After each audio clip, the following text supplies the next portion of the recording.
Con đường mê cho rồi ít lỗ mê tăng gì cho ta nói mê bao giờ được không hiểu xa rồi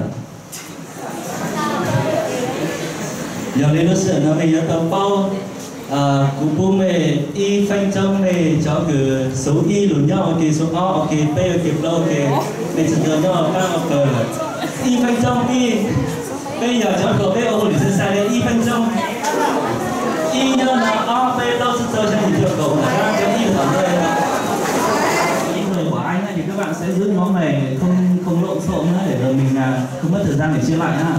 Bạn giữ nhóm này để chơi trò chơi này. Và một cái nhiệm vụ là từ đây cho đến lúc các bạn về hết cái chạy hè là các bạn nhớ tên của mọi người trong nhóm hết. Và bây giờ các bạn bầu cho anh một trưởng nhóm đi. Trong nhóm có một trưởng nhóm. Số 2 bao nhiêu người nữa ta? Số 2.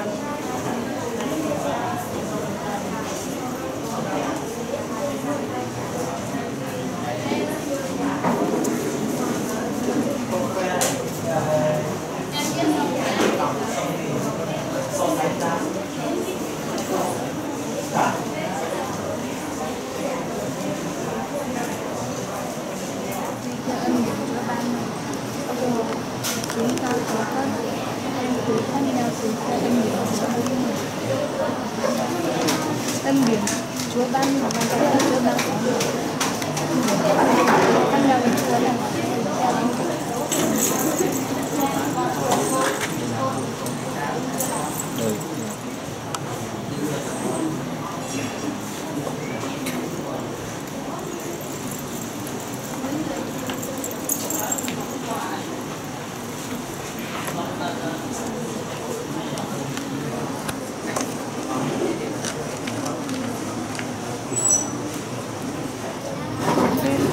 đến môn đến là từ phổi nó còn cái 21 này đây cái 21 là phải lấy được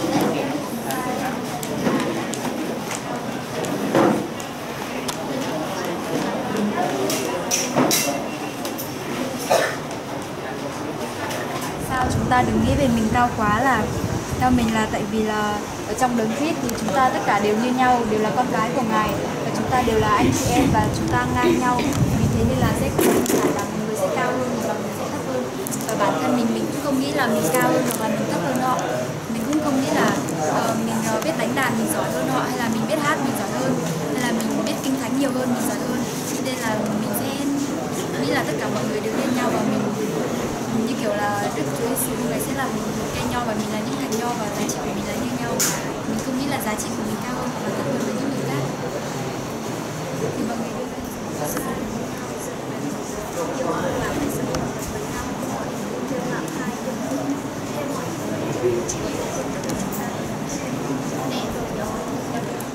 cái đến thì sơn nó bắt sẵn và hãy lúc vào sẽ đánh cho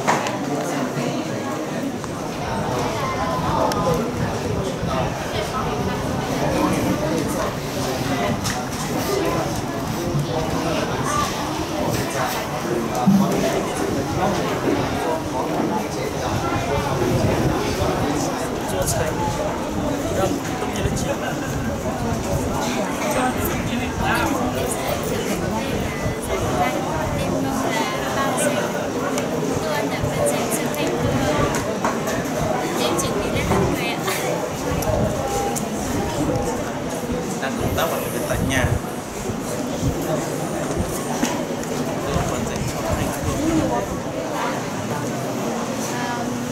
Xin chào, em tên là Thảo, em 20 người, em ở Lệ Tu. Tên là Vân và mình đến từ Ban Thanh niên Hội Thánh ở bên Dì Thà. Và đây là câu trả lời của cho nhóm 6 của bọn mình. Câu hỏi là sự thờ phượng đẹp lòng Chúa là thờ phượng như thế nào? Thì bên nhóm mình chỉ có trả lời là lòng yêu thương phải thành thật, có lòng xuất sáng, phải hầu việc Chúa, hết lòng, hết mình, hết linh hồn và không ao ước sự cao sang mà phải ưa thích sự khiêm nhường, không cho mình là khôn ngoan.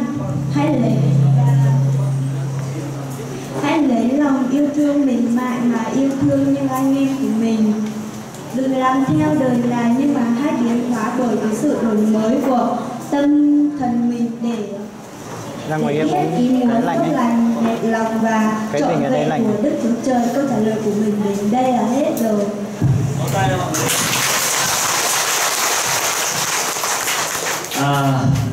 Anh không nói là các bạn trả lời sai hay đúng, nhưng mà có vẻ như hơi đầy đủ, hơi quá cái sự mong muốn của anh. Tại vì anh nghe thì anh biết là các bạn trả lời hơn cả những cái gì anh đặt câu hỏi. Anh chỉ mong các bạn nghiên cứu câu 1 là câu 2, nhưng mà gần như là các bạn trả lời cái phần đoạn cái thay đó. Nhưng mà rất là tuyệt vời, sự thờ phượng Chúa là như vậy, chúng ta phải có tình yêu thương như vậy. Và nhóm số 1. Xin giới thiệu mình tên là Vài Thị Sinh, mình thuộc mình ở Văn Kinh Văn này, tỉnh Cà Sê. Sau đây mình sẽ đại diện nhóm 1 trả lời câu hỏi là sự thờ phượng đẹp lòng Chúa là thờ phượng như thế nào? Sự thờ phượng đẹp lòng Chúa là mỗi người cho anh em đừng nghĩ quá cao về chính mình, nhưng phải suy nghĩ đúng mực tùy theo lượng đức tin mà Đức Chúa Trời đã ban cho từng người. Hãy sống hòa nhập với nhau, đừng có ý tưởng kiêu ngạo, nhưng hòa mình với những người thấp kém. Đừng để điều ác thắng mình, hãy để điều thiện thắng ác. Hết lòng, hết linh hồn và hết tâm trí mà thờ phượng Chúa. Vỗ tay nào. Cũng đúng không? Nhưng mà thờ phượng Chúa không chỉ như vậy. Thờ phượng Chúa là bao gồm cả cái đời sống của các bạn, đời sống của anh diễn ra trong cả cái tuần đấy, chứ không phải khi mà mình đến nhà thờ thì khi đấy mới là thờ phượng Chúa. Các bạn phải hiểu như vậy. Và trong hai câu Kinh Thánh này nói rất là rõ, đó là sự thờ phượng thật đấy, sự thờ phượng hợp lễ đấy, mà đẹp lòng Chúa ấy, đó là chúng ta hãy dâng thân thể mình như một cái của lễ đẹp lòng với Chúa Trời, một cái của lễ thánh thiêng đó. Thì các bạn biết là mình là người tin Chúa, khi mình tin Chúa ấy, thân thể của mình là đền thờ của Chúa Thánh Linh. Cho nên là hai câu Kinh Thánh này nói rằng chúng ta phải có trách nhiệm, chúng ta bảo vệ, chúng ta gìn giữ cái thân thể của mình, và chúng ta dâng cái thân thể của mình lên cho Chúa. Tức là công việc hàng ngày của chúng ta phải làm vinh hiển danh của Chúa. Đây là sự thờ phượng thật nhá, đó là sự thờ phượng đẹp lòng Chúa. Ở trong hai câu Kinh Thánh này anh rất là tiếc, tại vì vừa rồi anh không có nhắc các bạn là anh ghi rất là rõ là các bạn làm thì câu mấy, tại vì anh sợ không mất thời gian, nhưng mà không sao. Câu trả lời các bạn rất là tuyệt vời rồi. Mời nhóm số 2 ạ. Xin chào tất cả mọi người, mình tên là Lan và mình đến từ ban thanh niên của Hội Thánh Dị Thàn. Và sau một thời gian làm việc rất là căng thẳng thì nhóm mình đã đưa ra được câu trả lời cho câu hỏi là tại sao chúng ta đừng nghĩ về mình cao quá. Và câu trả lời của nhóm mình là trong đấng Christ chúng ta là như nhau, đều là con cái của Đức Chúa Trời. Chúng ta là các chi thể trong một thân thể, và thân thể đó là đấng Christ và có giá trị như nhau, không ai cao hơn ai và không ai thấp hơn ai. Và chúng ta tuy nhiều người nhưng là một trong đấng Christ. Và đấy là câu trả lời của nhóm mình ạ. Cảm ơn nhóm 2, một câu trả lời khá là đầy đủ và trọn vẹn.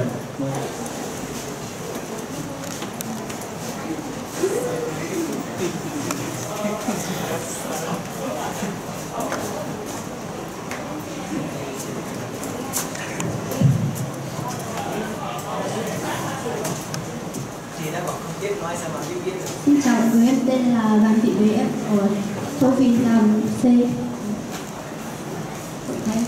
Ở đây ạ. Câu trả lời của câu hỏi là tại sao chúng ta đừng nghĩ về mình quá cao. Câu trả lời của nhóm chúng tôi là chúng ta đều có một thân thể và chúng ta đều có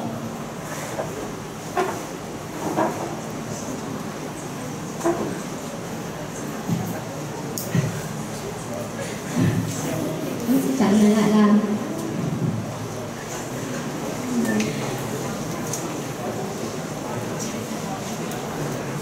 đừng nghĩ về mình. Cần hỗ trợ không? Có à? Cần hỗ trợ kìa, nhóm số 7 không? Chắc là biết chữ xấu quá đúng không?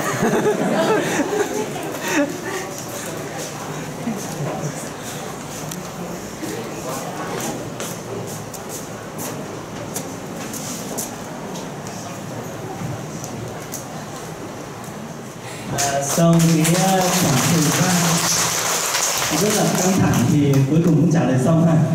Thì có nghĩa là lúc bấy giờ tại hội thánh tại Roma các bạn ạ, thì có những cái sự tự cao ở trong hội thánh, thì sứ đồ Phaolô mới nói rằng đừng tự nghĩ về mình cao quá, tại vì và sứ đồ Phaolô lấy một cái hình ảnh, cái ví dụ ở trong thân thể của mình á, tức là các chi thể của mình á, thì không thể có một cái chi thể nào mà không có giá trị đâu các bạn. Tay, tất cả mọi cái đều có giá trị, đều có việc làm, không ai có thể nói rằng tôi có giá trị hơn còn cái kia thì không có, đúng không các bạn?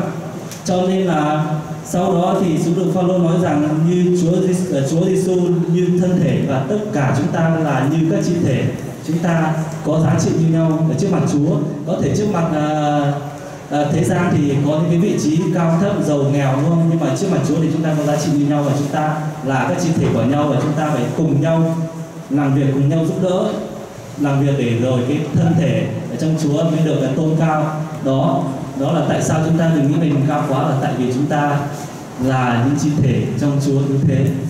Rồi, cảm ơn hai nhóm với những câu trả lời rất là hay và rất là vất vả ha. Mình xin mời nhóm 3, nhóm số 3 đâu ạ?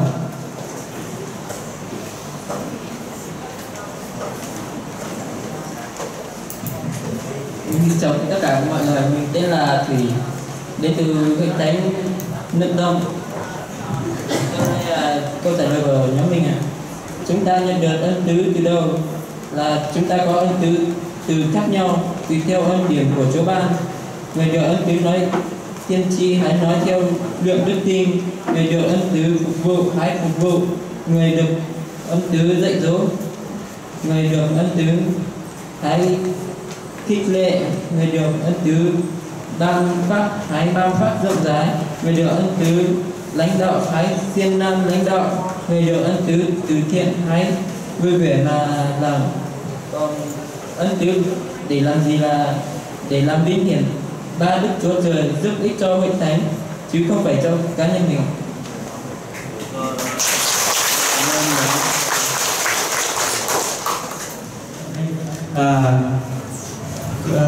Ba câu kinh thánh này nói cho chúng ta biết rõ ràng là chúng ta nhận được ân tứ là từ Chúa, bởi ân sủng của Chúa đó các bạn. Và ân tứ là để làm gì thì các bạn đọc thì các bạn để ý là tất cả các ân tứ ở trong ba câu kinh thánh này ấy, thì đều nói rằng nếu mà được ân tứ này thì hãy ví dụ như ân tứ làm việc từ thiện thì hãy hăng hái mà làm, ân tứ lãnh đạo hãy làm, được ân tứ dạy dỗ hãy dạy. Không có cái ân tứ nào là để giữ cho mình cả, đúng các bạn? Thì có nghĩa là chúng ta được ân tứ là để phục vụ Chúa. Chúa ban nhân ân tứ để làm gì? Để phục vụ Chúa, để phục vụ mọi người, để phục vụ hội thánh, để làm vinh hiển danh của Chúa. Và rất là cảm ơn câu trả lời của hai nhóm. Và sau đây là câu hỏi số 4, xin mời nhóm thứ tư.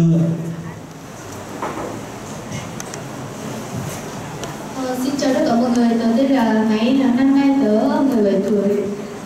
Xin trả lời câu hỏi của tớ, nhóm tớ là tình yêu thương thật là như thế nào? Thì nhóm tớ trả lời là tình yêu thương là phải thành thật yêu thương tất cả mọi người như anh em trong gia đình.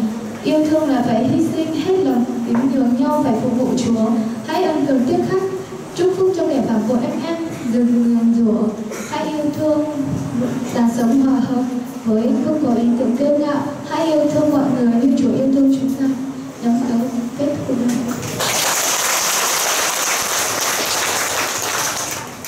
Rồi, rất là cảm ơn nhóm số 4. Và mời nhóm số 8 ạ.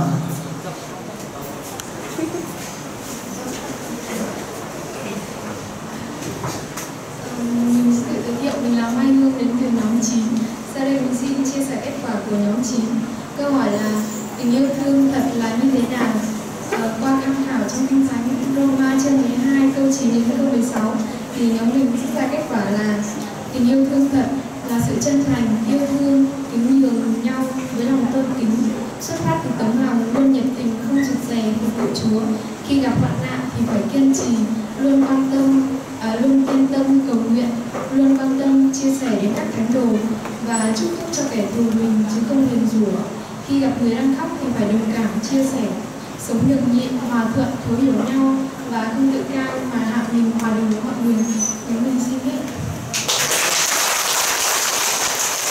Ai không có gì để bổ sung vào câu trả lời của các bạn, gần như các bạn trả lời một câu trả lời rất là hoàn hảo, nhưng mà anh còn sợ là khi mà anh đặt câu hỏi này các bạn trả lời là tình yêu thương thật là như thế nào, thì anh còn sợ các bạn trả lời tình yêu thương thật là không phải tình yêu thương giả như vậy thôi. Nhưng mà rất là may mắn thì các bạn trả lời như thế.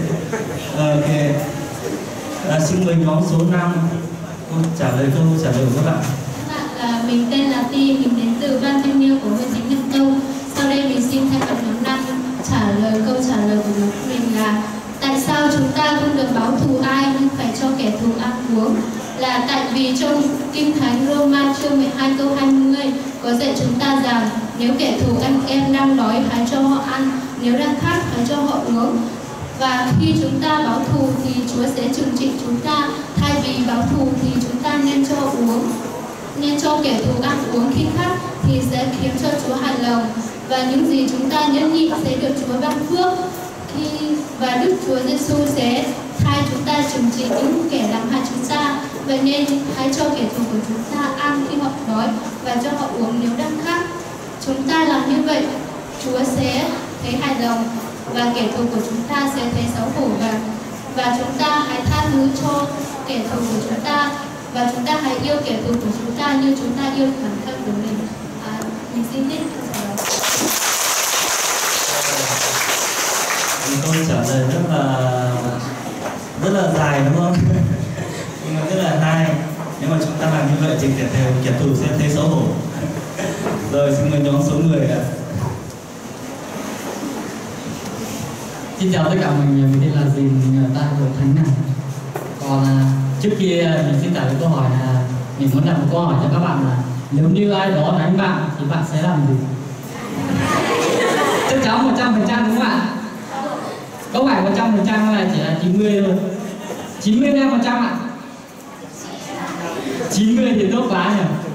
Và thưa thầy trả lời câu hỏi của nhóm em là tại sao chúng ta không được báo thù ai nhưng phải cho kẻ thù ăn? Của nhóm em xin trả lời là vì Chúa có phán rằng sự trả thù thuộc về ta, ta sẽ báo ứng. Vì vậy chúng ta không nên báo thù những người đã làm những điều không tốt cho mình, mà thay vì đó thì hãy để Chúa làm phần đó. Còn và đừng để điều ác thắng, mà hãy để điều thiện thắng điều ác. Bởi vậy thì chúng ta cần phải yêu thương kẻ thù của mình và cho họ ăn uống. Như vậy thì họ sẽ cảm thấy hổ thẹn khi mà mình đối xử tốt với họ. Đây là câu trả lời của nó này. Và đúng là như vậy các bạn, trong Kinh Thánh thì nói rất là rõ, trong cái phân đoạn Kinh Thánh nó nói rằng sự báo trả thuộc về Chúa các bạn. Cho nên là sự báo thù không phải là việc của chúng ta mà là việc của Chúa. Và công việc của chúng ta là chúng ta phải tin cậy vào sự công bình của Chúa và chúng ta chờ đợi cái sự báo trả, chờ đợi thời điểm của Chúa để Chúa báo trả. Và công việc của chúng ta là hãy cố gắng nhờ cậy Chúa giúp cho mình để mình có một cái tấm lòng yêu thương. Khi mà nhìn thấy kẻ thù đó thì cho họ ăn, và thấy họ khát thì cho họ uống. Và sự báo trả là thuộc về Chúa nha. Mình đừng báo trả ai, mình đừng báo thù ai, mình đừng phán xét ai để rồi mình khỏi bị phán xét. Đó là những cái câu hỏi mà anh đưa ra cho các bạn thảo luận với chủ đề là tin kính Chúa, đúng không ạ? Thì chúng ta phải biết là chúng ta thờ phượng Chúa như thế nào, đúng không? Thì rồi anh xin nhường lại cái chương trình cho người